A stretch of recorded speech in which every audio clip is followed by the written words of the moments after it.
Hey everyone, and welcome back to the channel. In today's video, I'm going to be sharing with you part one of the full stock analysis presentation that I did for the company Thor Industries. Now, this presentation is from my stock analysis platform and community, which is called Learn by Example. Learn by Example is a platform and community that helps investors consistently pick low risk, high return investments with examples of stock analysis reports, presentations, and ongoing guidance in our small private community. I'm sure you've noticed that there are tons of investing books and online courses out there that teach people the principles of value investing. However, none of these books or courses teach people how to actually apply those value investing principles in their own research. What good is having a textbook if you don't have a teacher to help you apply those principles and to answer your unique questions as they arise? If you are serious about becoming a very consistent and great investor over the long term, then click the first link in the description below and it will take you to a free 20-minute video where I explain exactly the 4-step process that I use in order to consistently outperform the market by finding low risk, high return investments. And at the end of that video, if you want, you can apply for a call with me where we can work out if you would be a good fit for our private community. With all that said, enjoy the video, and part 2 will be coming out later in the week. Hello everyone, it's Hamish Hodder here and welcome to the presentation on Thor Industries. Here we're going to be breaking down Thor Industries and breaking down the report. So if you haven't seen the report, make sure you download it and read through it before you watch this presentation. And basically in this presentation, I'm going to go through and break down each component of that report and sort of explain some of the bits that may not be clear. And especially if you're a beginner and there's a few sort of complex words used in that report, then I'm going to break down what some of those mean in this video, in this presentation. So I'm just going to start off by giving you my disclaimer. So the information in this report or presentation is general information only and should not be taken as constituting professional advice from myself, Hamish Hodder. I am not a financial advisor. You should consider seeking independent legal, financial, taxation, or other advice to check how this report information relates to your unique circumstances. I am not liable for any loss caused, whether due to negligence or otherwise arising from the use of or reliance on the information provided directly or indirectly by use of this report. So over on the right, I've just got the summary box from the report, and this basically gives us the summary of whether or not this company is going to be one that meets our requirements. So of course we have those 4 areas which we'll get into, which are Circle of Competence, Management, Moat, and Price. Of course, I can't give you a summary on whether or not this company meets your certain level of Circle of Competence, whether it's in your Circle of Competence, because that is completely individual. And if you have no idea what I just said, then don't worry, I'm just about to get into it. But essentially, as a quick summary, we've got management. It ticks the box, in my opinion, for meeting our management minimum requirements. In terms of Moat, it also ticks the box. And in terms of price, it doesn't quite tick the box in terms of what we're looking for most of the models, but some of the models do allow for the current stock price, making it a good investment. And of course, we'll talk about all the different models in just a little bit. The other information I've got here is just the price, which was $65.38 at the time of recording this. That's around the 29th of the 1st, 2019. I have the 52-week high and 52-week low, which is basically the highest the stock price has been in the last year, which is 145, and the lowest that the stock price has been in the last year, which is just under $48 per share. A bit more information here we've got is the EPS, which is earnings per share. So if we break down net income onto a per share basis, how much earnings is attributable to each share that you will be purchasing, that's what EPS is. And TTM just means trailing 12 months. So we're taking the last 4 quarters of earnings. So it gives us the latest number, the latest figure on their profitability, and that is $5.97 per share. Book value per share, or also known as equity per share, came in at currently $36.52. And DPS is dividend per share, also trailing 12 months. So the last 4 quarterly dividend payments added up to a total of $1.50. And essentially we can use that against the price to get some ratios. So the price divided by earnings, the price to earnings ratio for this company at the time of recording is 10.53. We've got a price to book, or a price to equity, of 1.8, and a dividend yield, so whatever the percentage return is on that dividend compared to how much you're paying, is 2.29%. So I'll just start by going through briefly what today's presentation will entail, and essentially this structure will be the same for all of the presentations going forward. So I'm presuming this is the first one that you're watching, but it might not be, and I apologize if it's not the first one you're watching. But essentially we're going to start off with a business description. So what is the company? What do they sell? Where do they sell it? That sort of thing, so that you can get sort of a brief understanding of what the company is that we're talking about today. Then we're going to get into Circle of Competence. And this is where you can start to determine whether or not this company is going to be one that you can fully understand, and one in which your values are aligned with the company's values. And we break down Circle of Competence by going through some key areas. The first is industry analysis, talking about the industry in which this company sits, broadly speaking. Then we get into competition analysis. So what are the competitors? How many are there? What market share do they have?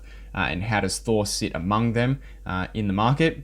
Then we're going to get into some key business indicators. So a key business indicator is essentially something that you should always be watching about this company as an indication of how this company is performing on its own and also in the market. So these will be things that you want to watch when the reports come out, the quarterly reports and the annual reports. These are the areas you want to focus on in your own research to make sure that you understand how this company is going overall.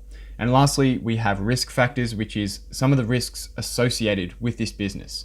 And I'm not going to talk about all of them, and we'll get into that when we get there, but I'm going to include some of the major ones that I think you should be considering as major risks when investing in this business.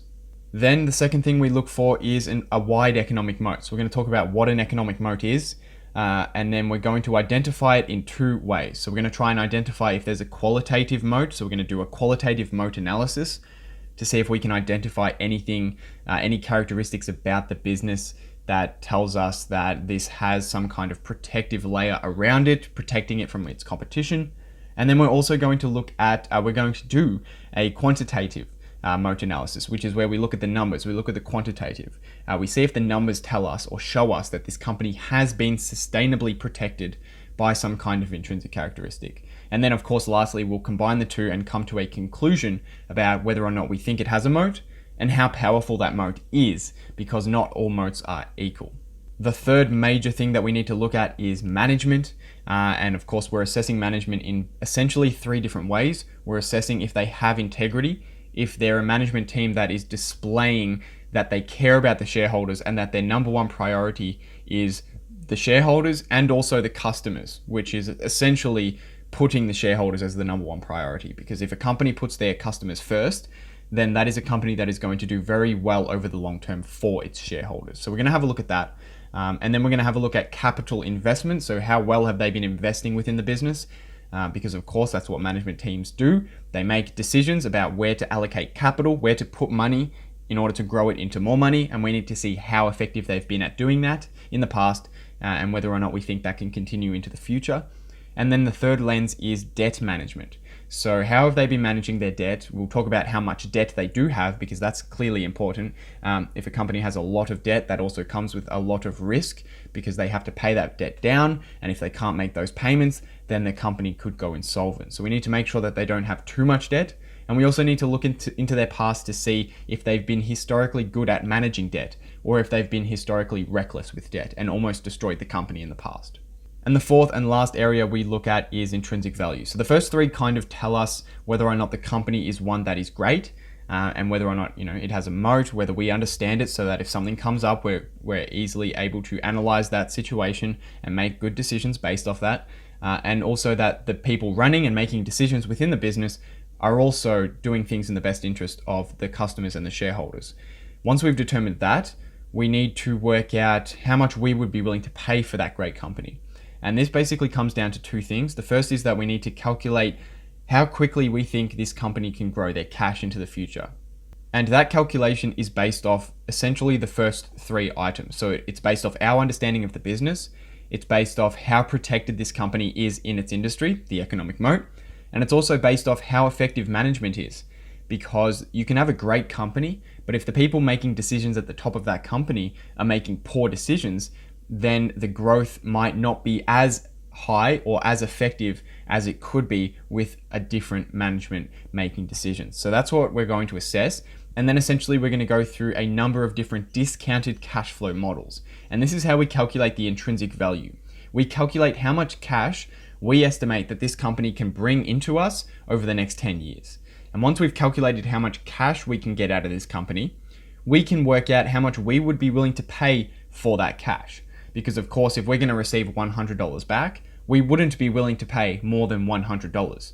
And that's essentially where if you were paying above intrinsic value, you would be paying more out than you were going to get back. And of course, we talk about margin of safety, and we want to make sure we're paying substantially less than how much cash a company is going to return to us. So that's what today's presentation is going to entail.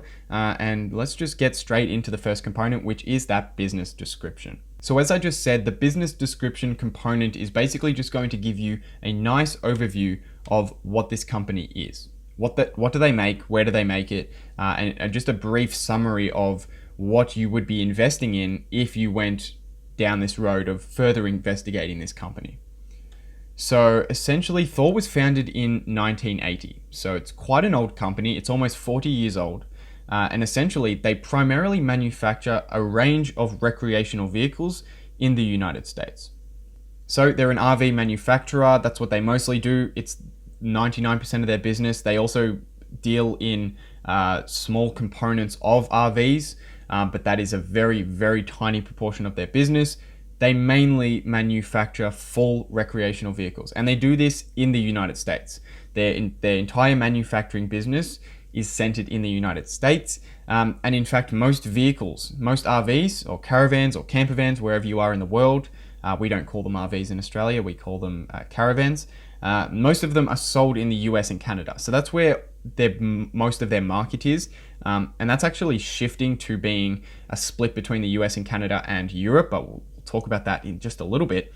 But as the time is right now, and as it has been over the last 39 years, most of their vehicles have been sold in the US or Canada. And then we can break down the type of RVs that they sell. And essentially there's two categories. There's towables and motorhomes. And they're exactly what they sound like. A towable is an RV which you hook onto the back of a truck or a car or some other vehicle, and you tow it. And these include conventional travel trailers, fifth wheels, and there's also other specialty towables that are used for special types of events.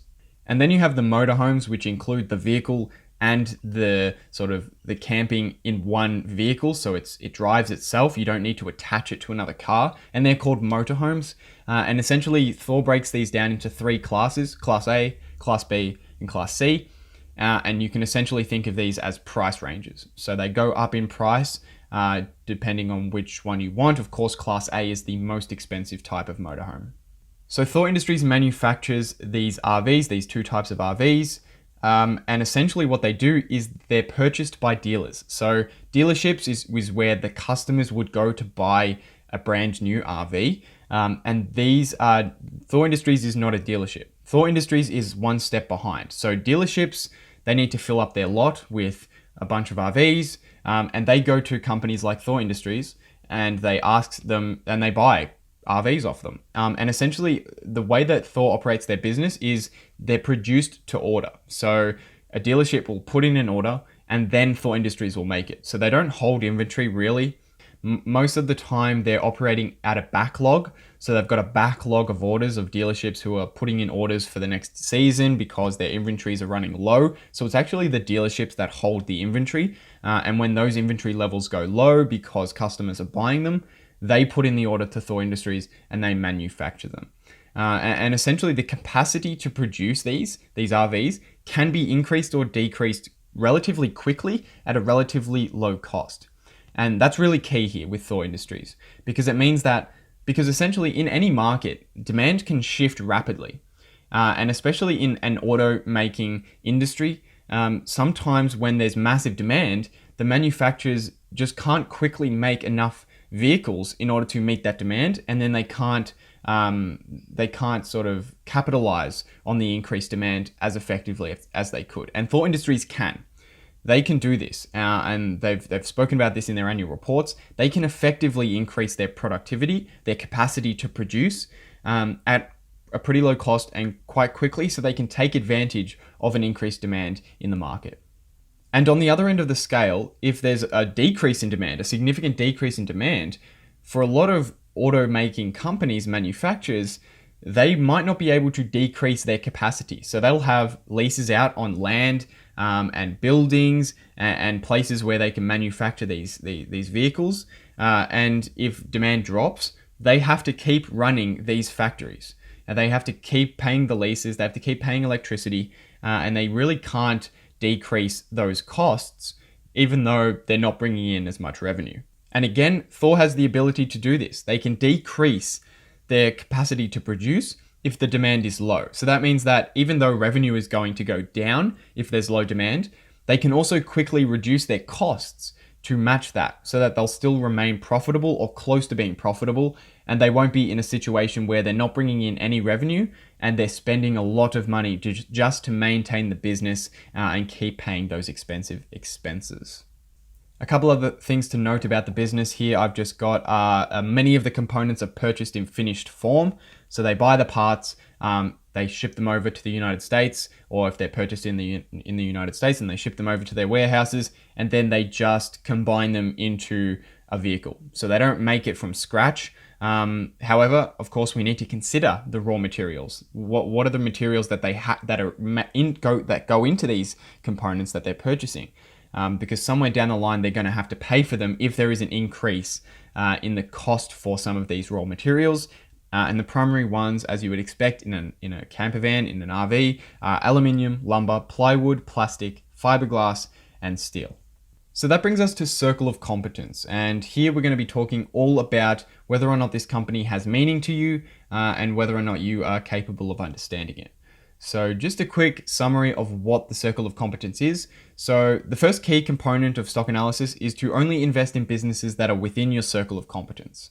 So you need to choose businesses that hold meaning to you, as I just said, that have values that are aligned with yours. That's really important because essentially, if you're using this style of investment that I use and that has been used successfully by Warren Buffett and Benjamin Graham for so many years in the past, over 100 years of data has been collected on this strategy, then essentially you're only going to be investing in a handful of companies. And these are companies that you're going to be putting significant amounts of money behind. And you should invest in these businesses as if you're buying the whole business. So it should be like, I really love what this company is doing. I love where it's going. I love their philosophy and how they structure their workplace.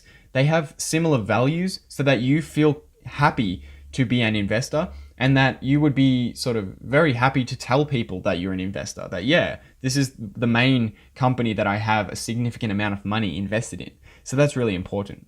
And the last part that is crucial is that they operate in an area in which you completely understand. And essentially the reason for that is because the level of your understanding is the biggest factor in the accuracy of your intrinsic value calculations. So I mentioned a little bit earlier that part of calculating the future growth of a company comes down to your understanding of the business. And essentially you need to be able to understand how a business and its industry change over time so that you can continuously recalculate intrinsic value and make rational decisions about your investments on an ongoing basis. So this is why it's always a bad idea just to take investment advice from one person and just believe that they're right and just buy into the stock. Because if you're going to hold a stock for the long term, things in the business will change and the industry will change, and you need to be able to adapt and understand what is happening so that you can make rational decisions. And essentially that's really, really important. I think a lot of people fall into the trap of investing in companies that other successful investors have purchased.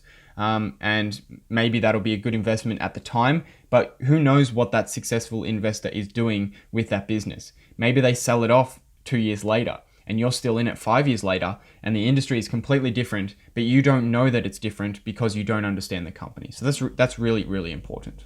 So essentially in this section of the presentation and in this section of the report, it'll sort of help you work out whether or not you think this company is within your circle of competence.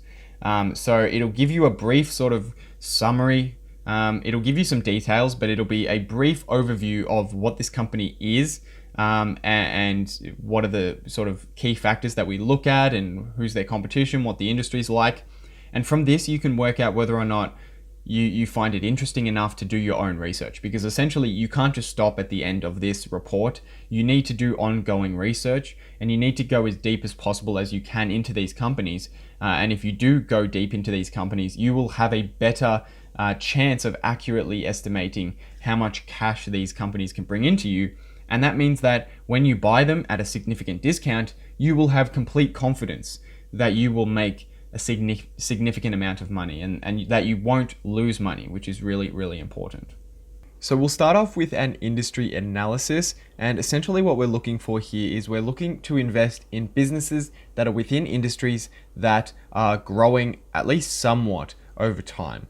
And the reason for that is that if you have a market or an industry that isn't growing, then in order to sell more units, you're going to be taking up more market share. So you can imagine, well, we can see that the RV industry in 2017, which is the industry in which Thor Industries sits, of course, they shipped just under 505,000 units in 2017. So you can imagine that if Thor Industries was to sell 250,000, that would be 50% market share. And if they went on to sell 300,000, they would have 60% market share. And 400,000 would be 80% market share.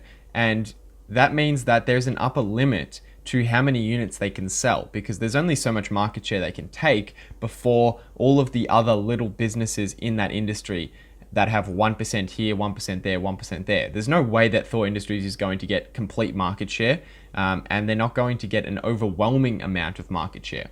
So in order for them to grow, we need to be investing in businesses, in industries, that are growing over time.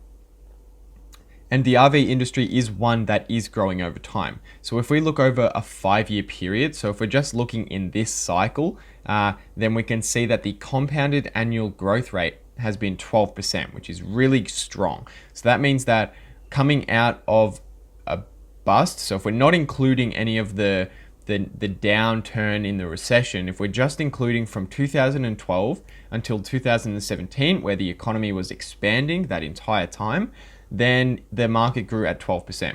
However, we are going to be investing for the long term.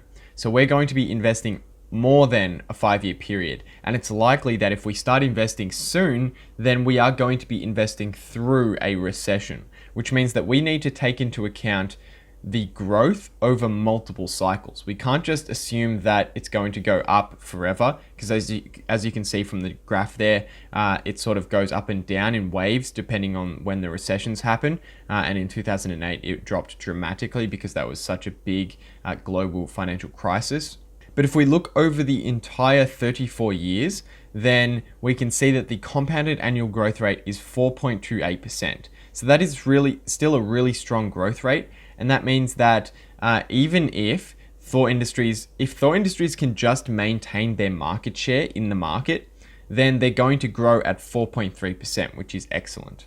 We can also break down how many of these RVs were towables and how many were motorized RVs. And we can see that towables make up the vast majority of the industry. So out of the 504 units in 2017 that were sold, that were shipped, towables made up 442,000 of them, and motorized RVs just made up 62,600. And then essentially I just wanted to mention that Thor Industries has what I would call an effective acquisition strategy.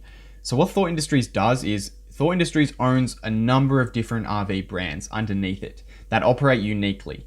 And essentially Thor just looks at its competition, it sees which ones are growing really fast, and it buys them. And by doing that, it can increase its market share as it has over the past 35 years. And it just has all these little RV companies that are operating individually within Thor Industries. And the evidence that this has been successful is basically their high equity growth. So if we look at their equity growth from 1994 to 2018, you can see that it's pretty much just a nice smooth upward trend. And every single year in this graph, equity grew except for 3 years. And they were the 3 years during the global financial crisis. So besides the global financial crisis, they were able to grow their equity every single year, which is extremely impressive, and it shows that they've had an excellent ability to not only grow as with the market, so not only to maintain their market share, but they've been able to expand their market share by making effective acquisitions. So that brings us to looking at the competition. So doing a competition analysis, and essentially there's about approximately 60 manufacturers in the US market. However, there's only two major competitors, and these two competitors in the industry are Thor Industries, the company we're looking at right now, and Forest River. And Forest River is a private company because it is a subsidiary of Berkshire Hathaway, which is Warren Buffett's company, if you didn't know. So that is also interesting. Warren Buffett acquired, or Berkshire Hathaway, led by Warren Buffett, acquired Forest River in 2005. And this is when RV companies were starting to struggle. If we go back to that graph, you can see that 2005 was just before Thor Industries saw those equity declines. But 2005 was when their stock prices started to fall and the value of these companies started to go down. And as a result, Warren Buffett likes the industry and he took it upon himself to acquire one of the businesses in that industry, one of the two major competitors. So that's really the major sort of competition for Thor is Forest River, which is a little bit disappointing because if they were their own public company, then we could easily compare their data, but we really can't because they're a subsidiary of Berkshire Hathaway. Now, Warren Buffett puts a ton of information in his letters to the shareholders, and there is a lot of information about Forest River, but there's just not as much as there would be if it was a public company. So we can't make a stark comparison there, which is a little bit disappointing. But essentially, Thor Industries has market share of 48%, and that's up from 47.3% in 2016. So it's increased a little bit, but more or less it's stayed the same. At least it's not going down. Forest River has market share of 33.5%, and that's actually down from 35% in 2016. So again, like Thor Industries, relatively unchanged, but has been decreasing a little bit, whereas Thor Industries has been increasing a little bit, as it has over the past 40 years. The next two biggest companies we have are Grand Design, which has 5.1%, up from 2.8%. So they're increasing their market share quite quickly. And we have Winnebago, which is 3.1% down from 3.2%. So that's relatively unchanged. And then, of course, there's a couple others there in the graphic. You can see Gulfstream and REV, and you can assess those as well, but they're very small components of the market. As you can see, there is two major competitors. Our company that we're looking at, Thor Industries, and Forest River. So one other thing I wanted to mention, which is important when we're talking about competition, is the Erwin-Hymer acquisition that Thor made. Basically, it confirmed it while I was recording this, while I've been making this report. This is the biggest acquisition that Thor has made in its history, and Erwin-Hymer is basically, it was the biggest RV manufacturer in Europe. So it was the number one player in Europe, and Thor Industries is the number one player in America, in the United States, and Thor Industries just bought the biggest one in Europe. So what that means is that Thor Industries is now the biggest RV manufacturer in the United States, as it was already. It's now the biggest manufacturer in Europe because it owns Erwin-Hymer. And the combination of those two makes it the biggest RV manufacturer in the world. So it now has number one market share in the world, which is incredibly impressive. And this is really important because, well, it's important for a number of reasons, but one of the key reasons is revenue diversity. So before this acquisition, as I said, they mostly sold their RVs in the US and Canada. So their revenue was basically 100% from North America. It was about 99%, so I just rounded it.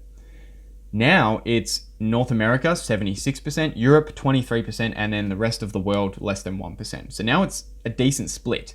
And I like that split because Europe, if it was 50-50 Europe, North America, I'd be nervous because they haven't entered the European market yet. And I haven't studied that market as in depth as I should have by now. But if it was 50-50, I'd be nervous because if the European market was so poor, it would pull down Thor Industries quite dramatically.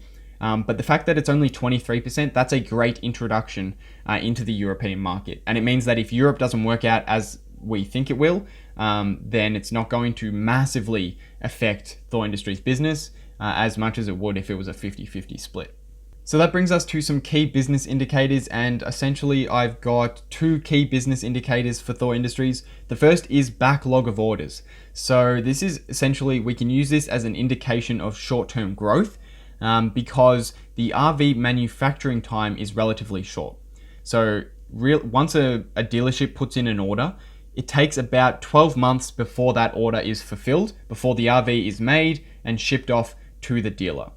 So it's quite quick, which means that if you have a backlog of orders, which they always tell us about in their reports, then we can see how many RVs are going to be converted into sales within 12 months. And really there's three things that affect the backlog of orders. There's the seasonal basis. So essentially they're going to sell more RVs in the summer and spring months than in the winter and autumn months, or the winter and fall months. And that's just basically because of the time in which customers go and buy RVs and go camping. The second thing is due to changes in production capacity. So if they increase their ability to produce, they increase their capacity, then the backlog will be smaller because they can fulfill more orders more quickly at the same time. And the same thing decreasing. If they decrease their production capacity, then it's likely backlog orders will go up. And the third thing is that there can be changes in the orders made by dealerships. So it fluctuates. If dealerships might order a bunch of RVs and then the demand isn't what they expected, so then they don't order many RVs for quite a while. So that can happen as well. It's not always as smooth as a one-to-one relationship between a customer buying an RV and then a dealership ordering one. The dealership will order a bunch based off their expectations of the demand. And if the demand's there, then it'll work out. If the demand's not there, then they won't reorder for quite some time.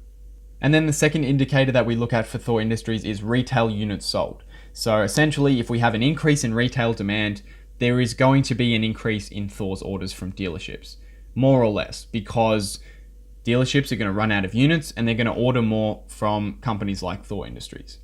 And essentially, if you want to track the retail demand in the RV space, in the RV industry, then you can go over to rvia.com, I believe it is, or .org. Just Google search RVIA, and that's a company that basically monitors the wholesale and retail shipment data. And it's only at a 1 to 1.5 month lag. So it's quite up to date, which means you can get a nice gauge of how the demand has been for RVs at whatever point in the cycle we are. And the last part here for Circle of Competence is just to go through some risk factors. So I'll just read these out quickly. And these are just some of the major ones. Now, these aren't all of them. So make sure you go into the annual report and you read all of them before you make an investment. These are just some of the major ones that I thought I would highlight. The first is that the RV industry is characterized as highly competitive with a low barrier to entry. So competitive pressures, even between Thor's own subsidiaries in the past, has resulted in a reduction of profit margins and or market share. The industry is seasonal and leads to fluctuations in sales, production, and net income. Demand for RVs is generally declines during the fall and winter months, while sales and profits are generally highest during spring and summer. That's what I just mentioned about the seasonality. And of course, severe weather conditions in some areas may also delay the timing of shipments from one quarter to another. Thor and its competitors are subject to volatility in operating results due to external factors such as economic conditions, consumer confidence, inflation, interest rates, and many other factors. So they're a cyclical business, which means that if consumer confidence is down, if we're in a recession, then they're not going to sell many RVs. And if the opposite is true, and there's lots of consumer confidence because people have lots of expendable income, then they're going to be buying these vehicles. Most of Thor Industries' operations are located in northern Indiana, and that puts the business at risk of natural disasters happening there. There's high competition for workers there and competition for production facilities. So if they need to expand their capacity, they have to compete with other RV manufacturers for buying those expanded capacity sort of buildings and land. The next one here is that sales to Freedom Roads account for approximately 20% of Thor's net sales. So that's one dealership.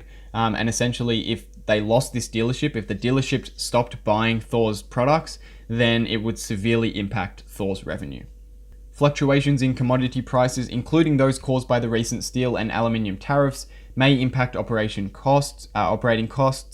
And we've seen that happen. Thor's costs on aluminium and steel has gone up, and that's affected their profitability. Fluctuations in gasoline and fuel prices can have negative side effects on sales. This also has been an impact recently. And lastly, business acquisitions have been a key part of Thor's growth and pose integration risks, which may result in negative consequences to the business, financial conditions, or results of operations. So if they can't effectively make acquisitions anymore, or if they acquire a big business like Erwin-Heimer and it doesn't work out, then it could be a massive problem for Thor Industries, because now they have a lot of debt and the company's not doing very well, so they're not getting the money that they thought they would get in order to pay off that debt.